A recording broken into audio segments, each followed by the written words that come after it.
ఉంటే ఆరోగ్యాన్ని ఎదిరించి మంచి.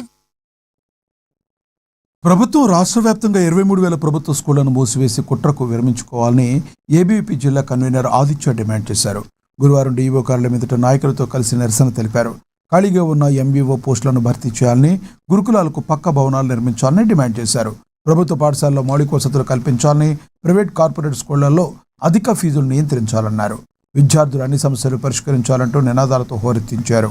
ప్రైవేట్ స్కూళ్ల యాజమాన్యాలు ఫీజుల ధరలు పెంచుతూ తల్లిదండ్రులపై భారం మోపుతున్నారని, నిబంధనలు ఉల్లంఘిస్తున్న పాఠశాలలపై కఠిన చర్యలు తీసుకోవాలని వారు డిమాండ్ చేశారు.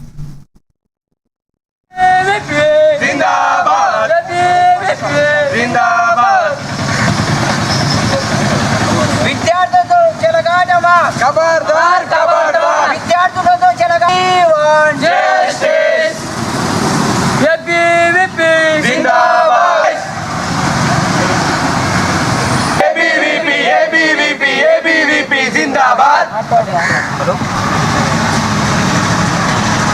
నా పేరు Aditya Reddy, ABVP district convener. ప్రభుత్వ పాఠశాలలు మూసివేతని వెంటనే ఆపాలని డిఓ మేడం ఆఫీస్ దగ్గర ధర్నా చేయడం జరుగుతుంది.